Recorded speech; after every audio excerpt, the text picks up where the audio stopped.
मैंने वीडियोस उनकी देखी है, कभी वो सेल्फी लेने से इनकार कर देते, कहते हटा देते उस शख्स को कि नहीं सेल्फी नहीं लेनी, फिर अपने वर्कर को कह रहे हैं कि तुम्हारी सर काट दूंगा जिस तरीके से। और उसके बाद जम्मू कश्मीर पे उनका जो बयान आया, हालांकि आपने सपोर्ट किया कि उनके बयान को पूरा सुने, पर हमने पूरा सुना, उसमें कुछ था कि ऐसे जो एक अच्छे ओहदे पर बैठा है उसको बयान देने से पहले थोड़ा सोच लेना चाहिए था। देखिए मैं कहूँगी कि हर चीज़ के दो तरीके होते हैं।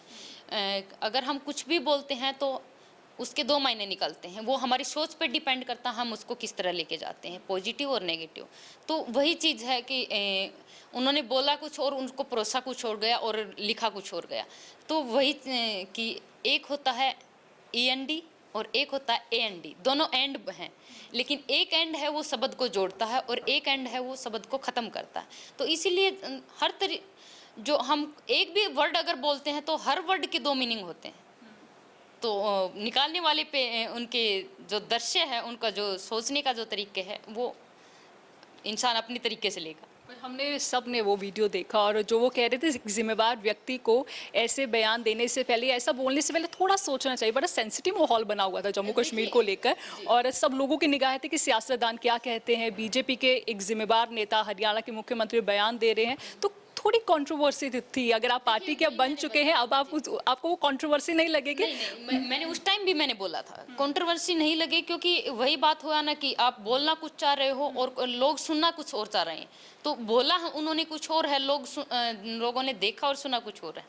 तो उस चीज़ के ऊपर मैंने यही कहा, और मैंने तब भी मैंने बोला था। अच्छा, खेल की बात करते हैं, तो पॉलिटिक्स के साथ खेल को कैसे मैनेज करेंगे आप? दोनों चीज़ मैनेज कर सकते हैं। और क्योंकि आप एग्जाम्पल के तौर पे मैरी कॉम को ले लीजिए, वो भी तो पॉलिटिक्स के साथ खेल को आगे बढ़ा रही हैं। विजेंद्र जी को ले लीजिए, वो भी आगे बढ़ा रहे हैं, तो हम क्यों नहीं बढ़ा सकते? तो क्या प्लान से आपके पॉलिटिक्स में रहेंगी, बीजेपी के साथ ही रहेंगी? कभी कांग्रेस में इंटरेस्ट नहीं बना आपका? बिल्कुल नहीं। देखिए, मैं बात करूं तो मैं हमेशा मैं खिलाड़ी होते हुए भी मैंने हमेशा राष्ट्रहित में कोई भी फैसले होते थे या कोई भी बात होती तो मैं हमेशा लिखती थी। और मेरे लिए तब भी देश सर्वोपरि था, और मेरे लिए पॉलिटिक्स ज्वाइन की तो आज भी मेरे लिए देश सर्वोपरि है।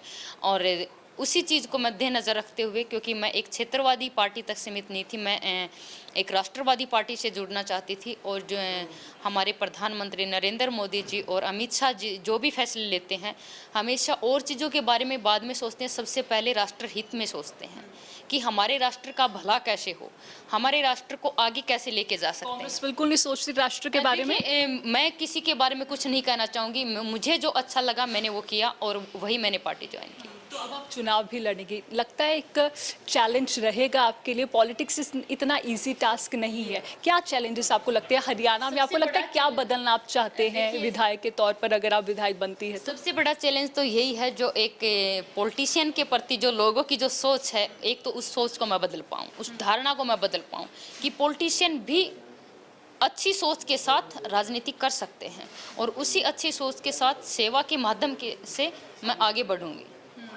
तो क्या लगता है हरियाणा में क्या कुछ बदलने लायक लगता है आपको? क्या कुछ और होने वाला है? क्योंकि आपने हरियाणा की एक छवि बहुत बदली, आपका जो कंट्रीब्यूशन खेल में रहा है उसने आपका नाम बनाया, हरियाणा का नाम बनाया। पर आपको क्या लगता है बदलने लायक बहुत सारी चीज़ें? बिल्कुल बदलने लायक, आपने ठीक कहा, बहुत सारी चीज़ें हैं। एक दिन में सब कुछ नहीं बदला जा सकता, लेकिन धीरे धीरे हम उसकी शुरुआत करेंगे तभी वो सब चीज़ें बदल सकती हैं। और ओबियसली 5 साल में जो मनोहर सरकार ने, हमारे मुख्यमंत्री जी ने जो फैसले लिए हैं, जो भी मुद्दे उन्होंने रखे हैं, जो भी उन मुद्दों को मद्देनज़र रखते हुए उन्होंने फैसले लिए हैं, तो वो अपने आप में ही बहुत बड़ा बदलाव है।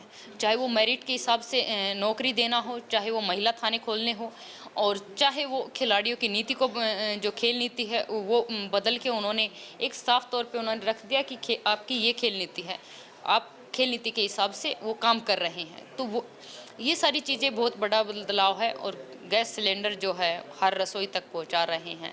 और आज हमारे प्रधानमंत्री जी का जन्मदिन है, तो और एक मुहिम जो चला रखी है प्लास्टिक फ्री इंडिया, तो उस मुहिम में मैं सभी हमारे देश के नागरिकों को कहना चाहूँगी कि आओ हम सब बढ़कर इस मुहिम में हम हिस्सा लें और अपने देश को प्लास्टिक फ्री बनाएं, क्योंकि हम भी एक जिम्मेदार नागरिक होते हुए एक अच्छे जिम्मेदारी के साथ उस चीज़ मुहिम से हम जुड़ें और उस चीज़ को आगे बढ़ाएं। टिकट का अनाउंसमेंट कब हो जाएगा, कब पता लगेगा बबीता फोगाट यहाँ से चुनाव लड़ रही हैं, क्या बातें चल रही हैं? देखिए, वो तो पार्टी को फैसला लेना है, पार्टी जो भी फैसला लेगी और जो भी मुझे जिम्मेदारी देगी मैं उसको बहुत अच्छे तरीके से निभाऊंगी। विश्वास है लोग साथ देंगे आपका, हरियाणा के लोग? देखिए, बिल्कुल विश्वास है, क्योंकि अगर आपकी इच्छा अगर कुछ अच्छा करने का हो और आपका भाव सेवा का हो तो लोग जरूर सपोर्ट करते हैं और ज़रूर आप पे भरोसा करते हैं। बिल्कुल, एक सवाल रह गया, मैंने महावीर जी से पूछा, वैसे कि इसका जवाब हमने कई बार आपसे सुना, बीजेपी आपने क्यों चुनी, मतलब क्या आपको पहले बातचीत चल रही थी, क्या हुआ था? मैंने बताया, मैंने इसीलिए पार्टी ज्वाइन किया है क्योंकि मैं एक राष्ट्रवादी पार्टी से जुड़ना, क्योंकि मेरे लिए देश सर्वोपरि है, हमेशा से रहा है और उसी विचारधारा से मैं जुड़ना चाहती थी और जो कि मुझे बीजेपी से अच्छी नहीं लगी और इसी कारण ही मैंने बीजेपी ज्वाइन किया है और उसी विचारधारा से मैं जुड़ी थी। धन्यवाद बबीता जी बातचीत करने के लिए। बबीता फोगाट, और कहा कि खेल और राजनीति को ये साथ लेकर चलेंगे, राजनीति एक